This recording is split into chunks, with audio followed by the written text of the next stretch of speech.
recent inputs, of course I'm going to do that. Yeah. And so that's why you have corporate profits as a share of the economy that continue to be at all-time highs even as costs go up because they've taken advantage of it. Hi, everybody. Time to get into it. NBA action on 2K Sports. Along with the all-star team of Stan Van Gundy, Grant Hill, and Allie LaForce, I'm Brian Anderson. And now Austin's starting group.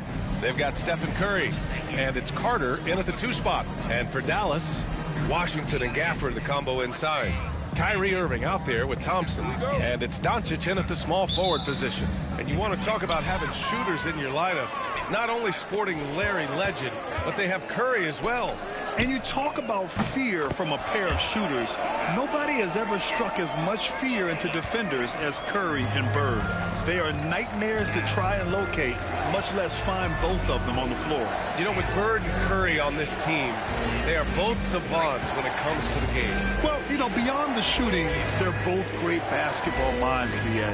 They have great awareness and feel for the game. And these two make offense just look easy.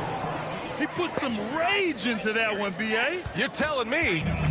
And Doncic has got the ball here for the Mavericks. And here's Thompson for 3. And Joel Embiid pulls it down.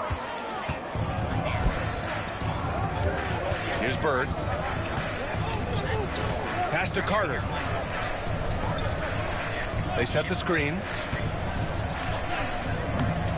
Nice D from Thompson. And here is Irving. Doncic passes to Thompson.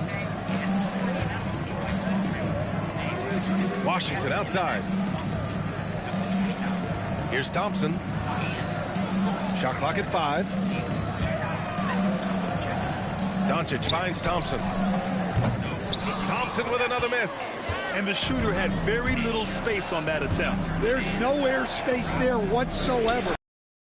As you can get without foul. Counted from distance. Yeah, he makes it look so easy out there.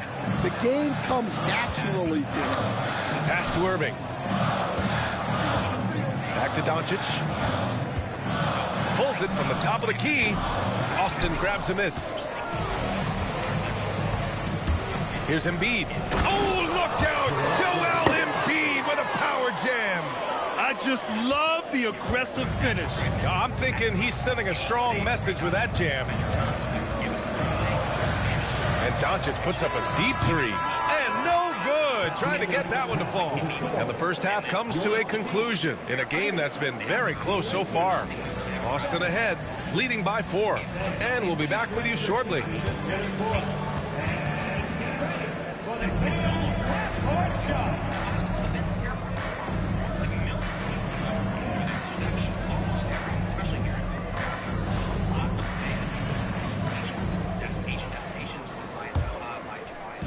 On offense, here's Austin. 4-point game. Washington and Gafford, the combo inside. Klay Thompson is out there with Kyrie Irving. And it's Doncic in at the small forward position. That's Jason Kidd's 5 as we get into the second half. Here's Doncic. Following the bucket by Austin. Down low. All alone. Man, no problem from Irving as he finishes at the rim. Yeah, when we talk about guards, Kyrie is one of the best at scoring inside. Outside Curry. Noah passes to Curry. The 3 is up. Oh, Curry, just nasty from downtown. And for the defense, that is a heart-sinking moment when you see him that wide open from beyond the arc. Curry with a steal. Here we go. Here's Embiid. That drops, and it comes off an assist from Curry. This is intelligent basketball. Forcing a turnover and then immediately starting the fast break. And that's a foul called on Stephen Curry. That's his first foul of the game. And so Jason Kidd calls for the timeout. He was quite emphatic, demanding the timeout, clearly wanting to address strategy with his team.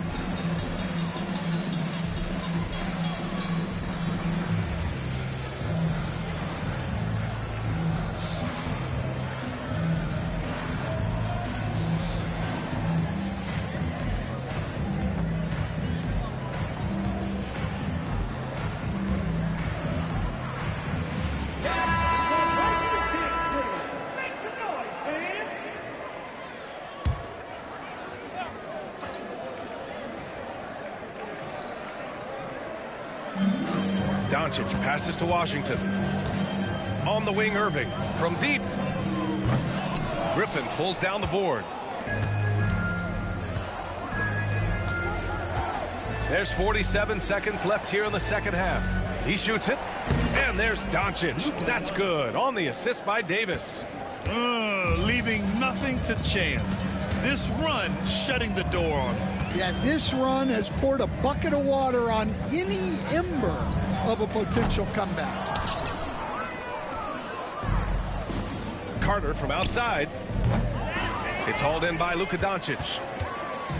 And a comeback here looking very unlikely. Absolutely everything would have to go their way at this point. And here's Thompson for three. Adebayo grabs the board.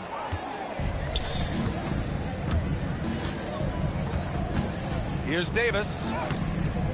Basket's good.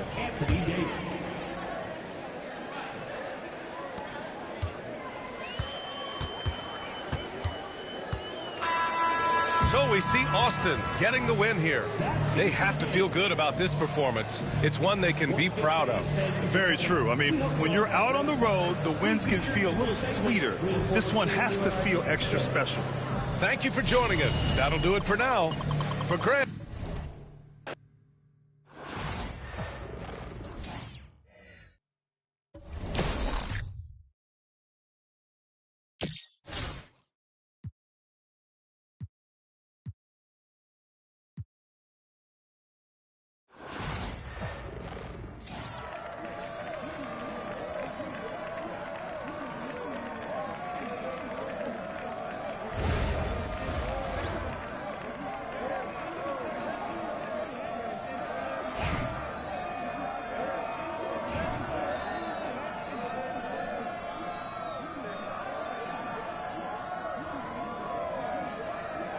Go.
Shooting for the away team, Vince Carter, taking 2 shots.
personal foul.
Second team foul.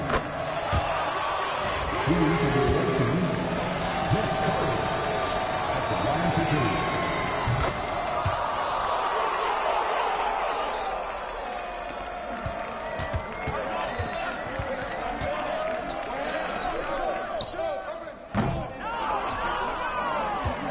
Home team foul. Lead is good. First personal foul. Third team foul. Shooting for the away team. Joel Embiid. 2 shots.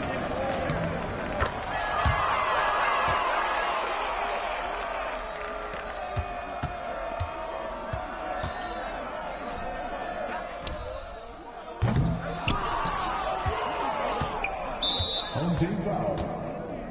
Lead hits good. Second personal foul. Fourth team foul. At the line for the away team, Larry Bird.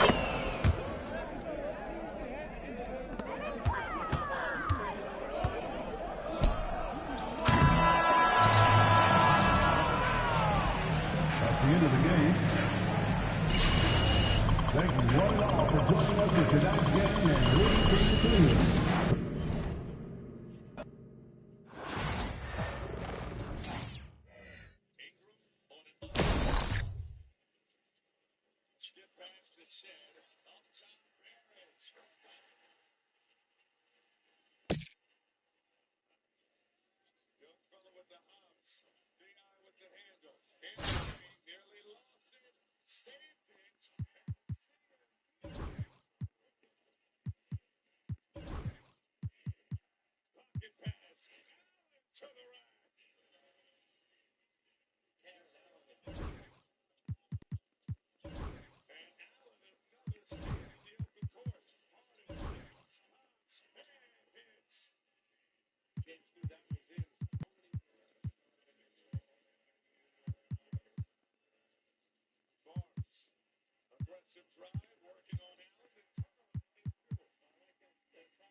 Second foul, he takes his seat. 5 turnovers for the Cavaliers. Ingram trying to get going.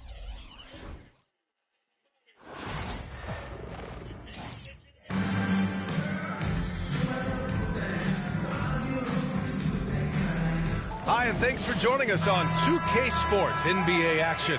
It's coming up. This is Brian Anderson with Hall of Famers Grant Hill and Doris Burke, Allie LaForce, our reporter, and now Austin's starting group. Joel Embiid is out there with Anthony Davis. Then there's Blake Griffin. Then there's Derrick Rose. And it's Carter in at the 2. Luka Doncic is out there with Jaylen Brown. And it's Kemp in at the 4. Now Doncic to the inside. Here's Raja. The shot is good.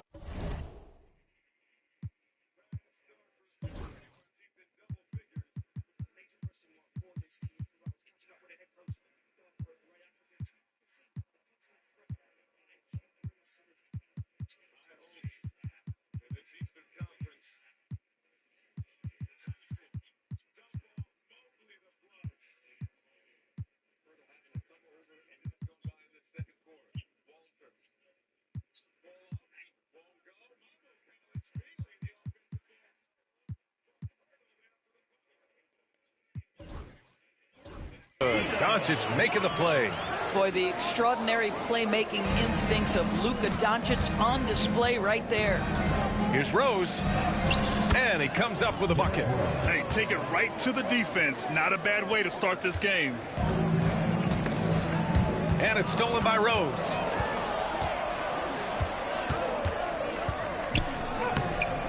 No good with a layup. Here's Kemp. He's checked by Carter. Kemp, good. And setting the tempo with an assertive move. Like, where was the defense on that play? To me, that's a complete lack of communication on that side of the ball. These guys need to be talking to each other. Carter can't get it to go. And here's Brown.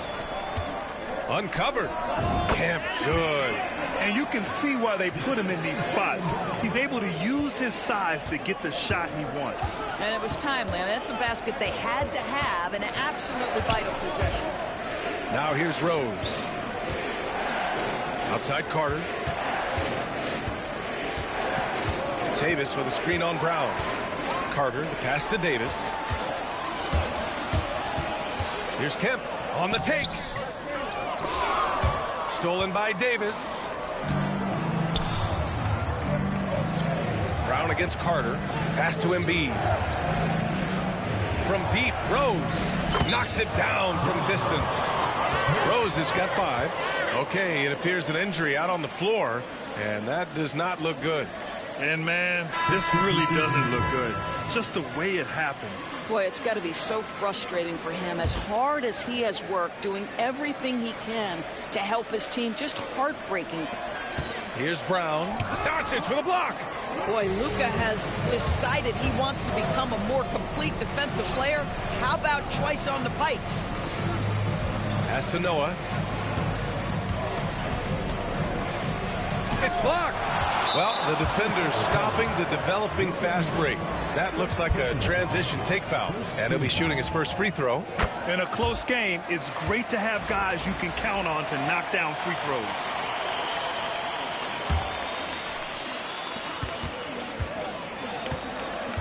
Doncic outside. And the first half comes to an end. We've got a close game going here. Leading by just 2. We'll get right back to the action when we return.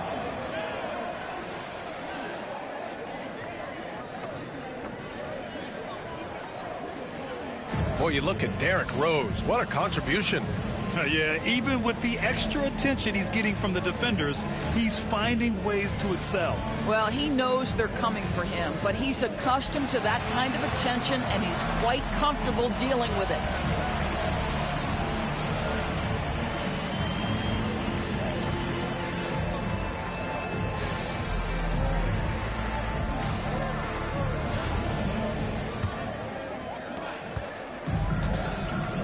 They've got Jaylen Brown. He's out there with Luka Doncic. And it's Kemp in at the 3, the small forward. That's Tom Thibodeau's 5 as we get going in the second half. I'll tell you, some people question the athleticism of Luka Doncic, but boy, he loves to dunk on occasion and let you hear about it. Here's Kemp following the bucket by Austin. Pass to Doncic. Doncic delivers from range. Defensively, you can't afford to get stuck on the pick. You know exactly what that takes. It takes energy, it takes activity, it takes intensity. And there's the rejection. And here's the fast break. Here's Brown. And the whistle on the shot. Got some contact there. Misses the shot, but he'll shoot 2. You think about what Jaylen Brown brings to the table. Elite athleticism, three-point shot making, attacking the rim in transition, so much to like.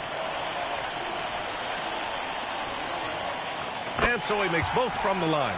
Big free throws right there to make this a 2-possession game. Carter, high post. Doncic outside. Off target with the 3.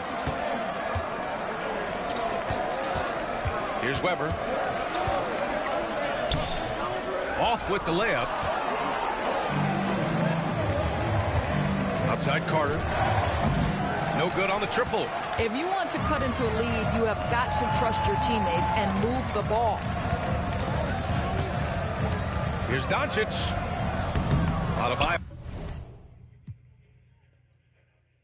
Grabs the board, and we've got a timeout from Jamal Mosley. He is not messing around, calling them into the huddle.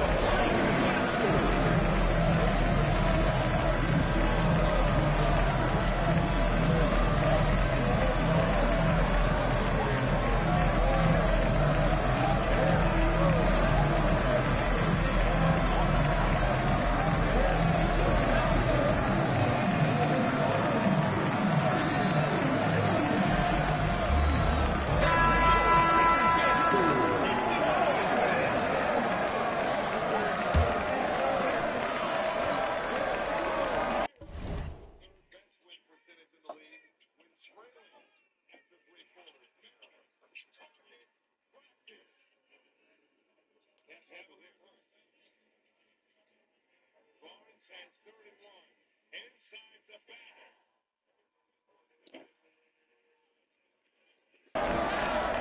Crucial possession right here. The crowd is on edge. From deep, Rose. Oh, he nails it! And he's brought them within 2 points now. And the stakes were high right there. What a bucket. I'll tell you, that changes things, doesn't it? Good job, young fella. What a game. And this is so critical. They now have to score every trip up the floor. I'll tell you, they better come up with some points on every possession from now on. And so they foul intentionally. And a smart choice right there. I mean, you can't allow them to just drain the clock. He gets the first, and that makes it a 3-point lead. Second one is good, getting both at the line. And it's a 4-point ball game. And so now a timeout called by Jamal Mosley. Turning here to our analyst. What elements become the primary keys at this point? And they're going to have to work fast coming out of the timeout. This is the very definition of desperation mode right now. They need a quick shot and a quick foul. And now they foul and stop the clock.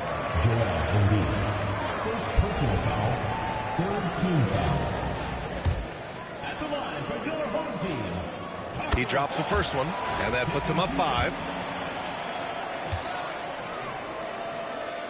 And he hits both free throws here, and it's a 6-point ball game. Well, you like when a guy calmly steps up, knocks down the free throws, exactly what you want. From deep, Rose. We're going the other way.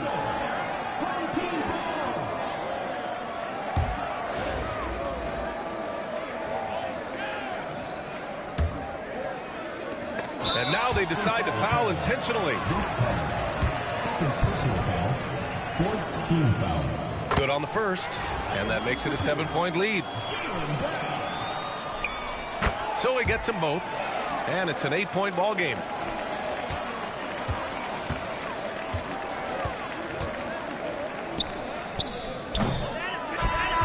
So the home crowd happy here as they get the victory. A competitive game, you have to feel like this crowd gave him a little extra edge. Yeah, they really fed off the energy. You saw their activity level.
from everyone here at 2K. Thanks for joining us. We've got a Wednesday afternoon edition of the NBA for you. With Grant Hill and Clark Kellogg, I'm Brian Anderson. Allie LaForce is our reporter. And now Austin's starting group. They've got Derrick Rose, and it's Noah in at the 4. Marc Gasol is out there with Green. Then there's Brook Lopez. Then there's LeBron James. And it's Jordan in at the 2. Well, Grant, how about this pairing? Michael Jordan and LeBron James. These two have been in many basketball discussions. Yeah, NBA, the GOAT debate really comes down to these two guys, MJ and LeBron. And a chance to see these guys together, it's incredible. Well, Grant, I do have to ask you, who do you have as the best basketball player ever? Air Jordan or the King? Come on, B.A. I mean, you know I'm not answering that. Just like clockwork, Lopez doing damage inside. Here's Rose, rejected by James. Now here's Gasol, guarded closely. Lopez with it, picked up by Embiid. Here's Jordan, back to Lopez. Rose grabs the board. On offense, here's Austin. Now Jordan. Soft touch off the glass. Got to give Jordan credit there. I mean, he's got a knack for making tough shots in the paint. James passes to Gasol. To the middle. Here's Green. And it's hammered home by Green. B.A., the one-hand dunk just looks so fluid. Yeah, absolutely. Even smooth when he's powering it home like that. Part of what makes him unique, guys, that combination of power and power. Pass to Gasol. And here's Jordan. Off target from three-point range. A chance to go 2 for 1. And you really must play this just right. Rose with it. They set the pick. Over Green. Here's Noah. Rose up top. From deep, Jordan. That one falls. Nice feed that time from Rose. Jordan's got 5. Jordan often gets his hoops off the dribble, but he also is capable of... Tell you what, just add that one to the highlight reel. James is truly one of the greatest slam dunkers of all time. Rose against James. 4 seconds left. And he says right back at you with a big dunk of his own. I'll tell you, he is so tough to keep down once he gets near that rim. Yeah, he can get up even a few notches higher. Well, and that's exactly how the game is played in the paint inside, guys. I mean, if you can play over the top, I think you've got a big advantage. And so a close game as we wrap up the first half of play. Austin ahead. They're up by 3. And we'll be back right after this.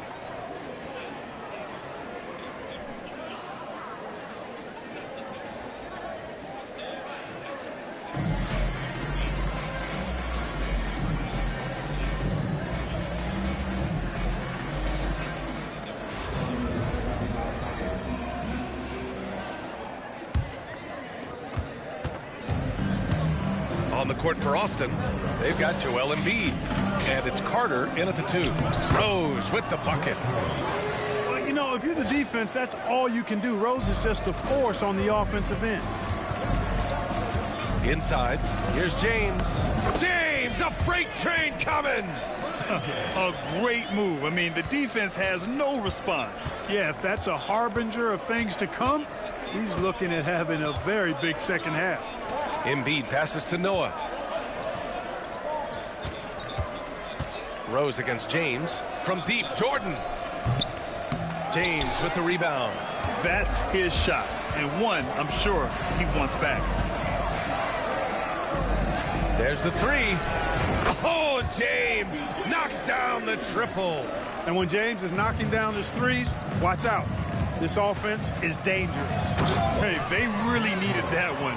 Big time move inside. Way up and over the big guy, and what a time in the ball game to make it happen. James passes to Gasol.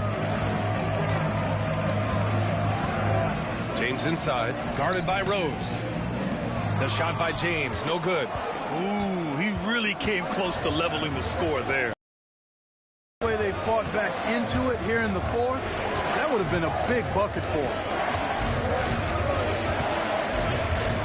James against Rose. Clock at 6. And it's in. I tell you what, this is the white-hot version of Derrick Rose right now. And timeout is called by Tom Thibodeau. And coach didn't want to take any chances in this situation, which is why he called the TO.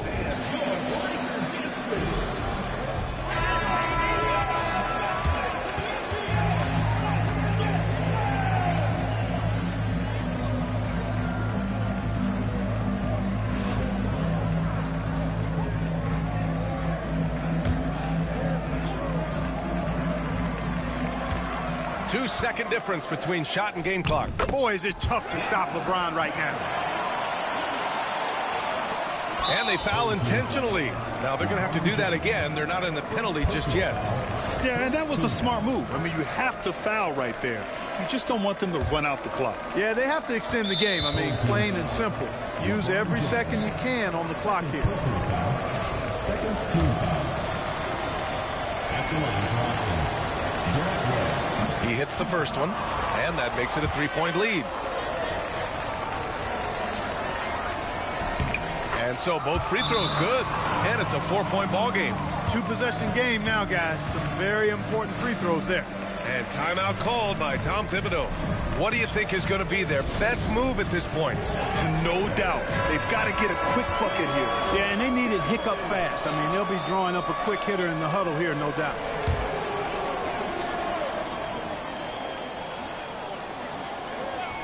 To the paint. Yes! He's still got it! LeBron! And talk about stepping up in a big way. Well, that was 1-2. He wanted the ball. Nobody else was taking that shot. So the first one drops, and that makes it a 3-point lead. So he goes 2 for 2 at the line, and it's a 4-point ball game. 17 seconds left in this one, and James launches it from deep. Austin grabs a miss, and they stop the clock as soon as they can with the intentional foul. First personal foul. 14 fouls. First free throw is good, and that puts him up 5. Michael Jordan taking 2 shots. And so he drops them both, and it's a 6-point ball game. Taking care of business at the line, leaving this one out of reach. Green for 3. Oh, the trifecta! Love to see that kind of activity. He just makes things happen. And they go to the intentional foul. 15 fouls. Shooting for Austin. So the first one drops, and that gives him a 4-point cushion. And so both free throws good, and it's a 5-point game. Puts up a 3. It's off. So we see Austin getting the win here. And they barely squeezed out the win here on the road. And BA, the visiting team is always under some added pressure. But they made it work and got the win, whatever the margin may have been. Well, folks, that's going to do it for now. For Allie LaForce, Clark Kellogg. And on rideshare, PayPal received donations from hate groups, according to those records, and many prominent conservative figures disavowed plaintiff because of their behavior. That's on page 4. On page 5, he catalogs in excruciating detail the following. The record is undisputed that plaintiff believed she had a close relationship with President Trump. She visited Mar-a-Lago at least 20 to 30 times. At the golf club, plaintiff publicly posted recordings showing President Trump and plaintiff telling his secretary, "I love this girl," inviting her into his private, very private suite. Plaintiff gave him a hug, and Trump said, "It's fine, it's fine." After the meeting, with the plaintiff shared on social media a video of her and President Trump in which she tells him, "I love you," and then captioned the post, "Best president, I love him so much. I love him with all of my heart. I sat next to him all day." Page 6. After the Republican convention, plaintiff tweeted a video of President Trump in which he sees her in the crowd, points to her, and says, "I love you, and blows her a kiss. She goes on to yell, "You're amazing. I love you. I love you. And then the judge says news outlets, before the joke was told, news outlets also reported on the rumors swirling around plaintiff's relationship with and influence over President Trump. The Miami Times published an article, Laura Loomer and Trump sitting in a tree, Kissing, which noted the speculation that the two were a romantic item. OK Magazine has an article on the same day. Donald Trump accused of having an affair with MAGA conspiracy theorist Laura Loomer as wife remains MIA. Several images have been circulating on X showing Trump 78 getting handsy with the 31-year-old MAGA supporter. Magic Spoon is basically the grown-up version of your favorite childhood cereal. Same fun, nostalgic taste, just made for real life now. Each serving packs 12 to 14 grams of protein, 0 to 2 grams of sugar, 4 to 5 grams of net carbs, free, so it actually keeps you fueled any time of the day, breakfast, late night snack, whatever. Magic Spoon is the cereal tastes like the classics you grew up with, but without the sugar crash. They got a bunch of classic flavors like fruity, frosted, peanut butter, cocoa, cinnamon crunch, and more. They also have Magic Spoon treats, which are crispy, airy snack bars with 12 grams of protein, 7 grams of fiber, 0 grams of added sugar, and 2 to 3 grams of net carbs. Look for Magic Spoon on Amazon or at your nearest grocery store. And if you want to try something new, check out Magic Spoon's protein pastries. They're packed with protein and taste like the nostalgic toaster pastries you grew up with, but without all the sugar. You can get $5 off your next order, including the protein pastries, at magicspoon.com/legalaf. That's magicspoon.com/legalaf for $5 off. Bill Maher was interviewed or deposed during the case, and he said, "Can't you take a joke effectively?" Here's what Bill Maher said: I made a joke based on their separate closeness in the news that week. I showed a video of them together in all the places they were together, all the things that were going on. I love you, blowing kisses, all that stuff, and just said, "Hey, get a room." It's just, this is comedy. These are jokes. Could have just played the Midas number. That would have been fun. And then the judge says at the end that given the full context on page 13 of the joke and the series, a reasonable real-time viewer would have understood that Maher was making a joke and not a statement of fact about plaintiff and President Trump. He continues, in sum, the court concludes that the episode's the joke, was not a statement of fact. The delivery of the episode by a well-known comedian in the context of a late-night comedy television series centered around jokes signaled to the viewer that this was not a factual statement about Loomer or concerning Loomer. He also said she doesn't come close to making out actual facts. And as to her damages on page 17, the judge says that Loomer has not identified a single individual who believed that she was sleeping with President Trump because of the episode. She has not offered any expert testimony about her quantifying her reputational harm. She's not introduced income tax statements or tax returns. The record reflects the contrary, that her income went up in 2024 compared to in prior years, and that she still has a close relationship with President Trump.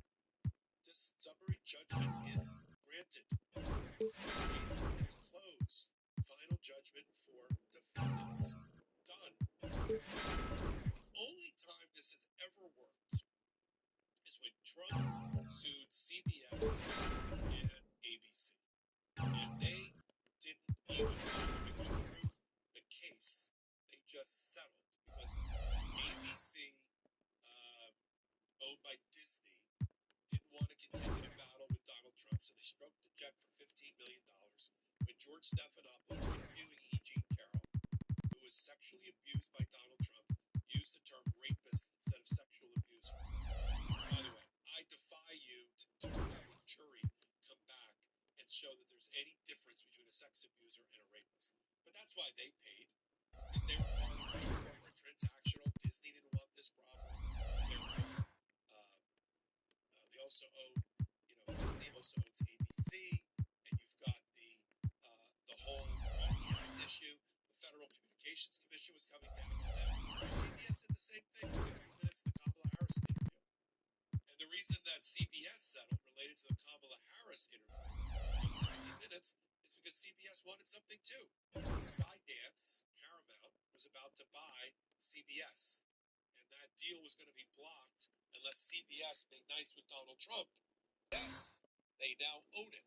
As of today, they now own CNN as well because the deal, Skydance then bought Warner Brothers assets, including CNN. So take CNN and CBS off the board as legitimate news organizations because they're now owned and controlled by the Ellison family, who own Oracle and are best friends with Donald Trump. Period. So they're the only ones that have ever settled. Donald Trump's never won in a court of law, summary judgment, judgment at trial, or jury verdict, has ever won a defamation case. And yet, his kids continue to even though they have four best judges.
foul.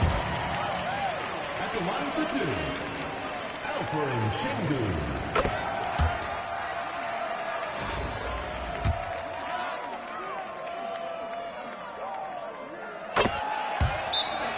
Austin.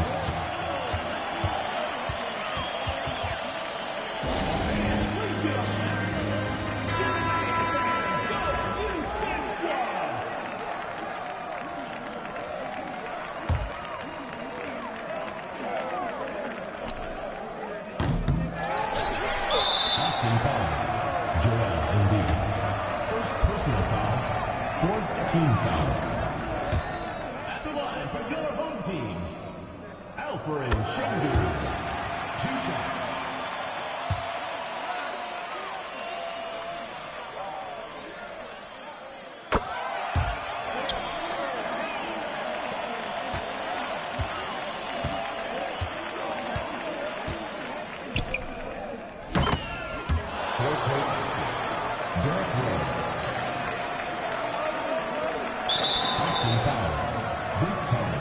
Second personal foul, 5th team foul.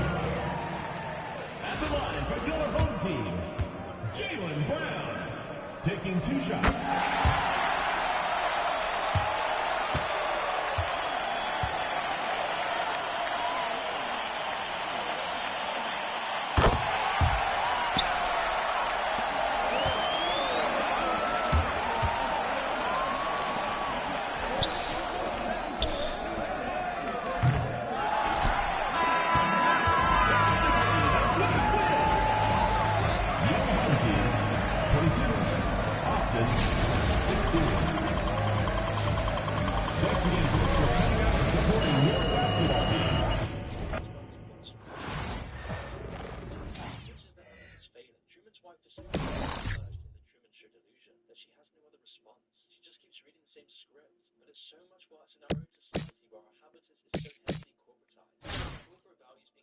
Such a high regard that we value our careers more than our family. Never before in history has this happened. Truman's suspicions of reality are then brought up again when his father, who he assumes is dead, shows up on his way to work dressed as a beggar.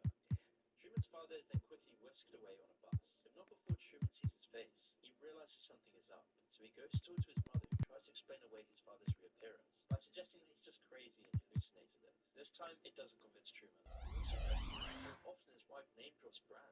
That's Truman's most result thing.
Of deception conjure him back to since that everything is just fine.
lulling us into this bored, flaccid, apathetic state, which is what the Truman Show tries to show us.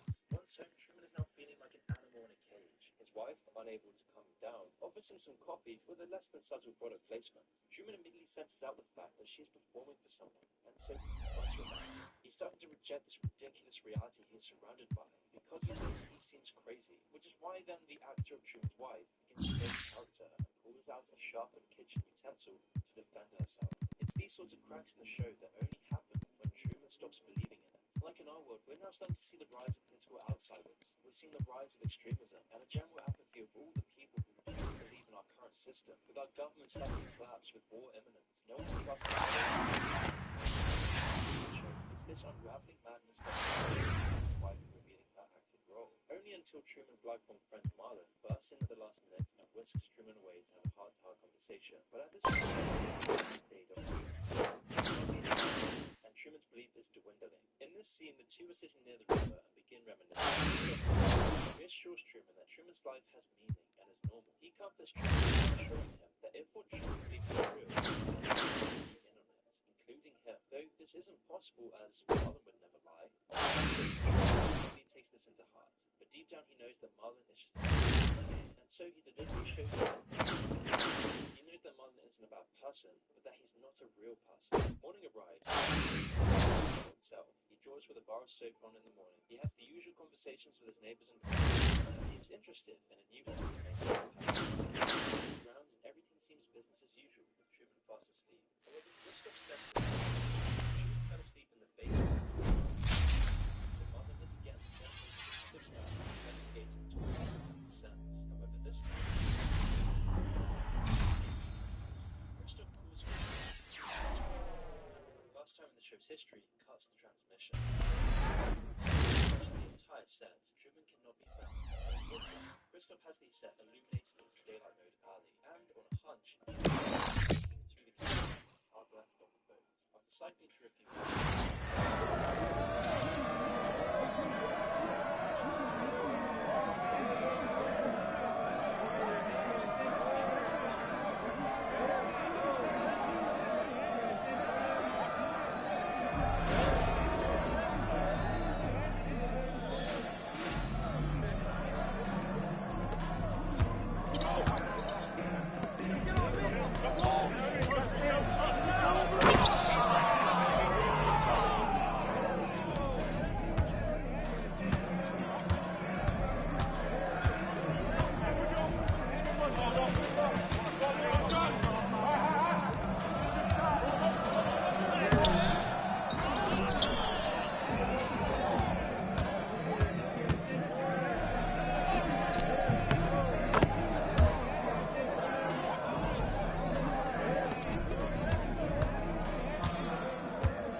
To it, but now there's too many factions in Iran.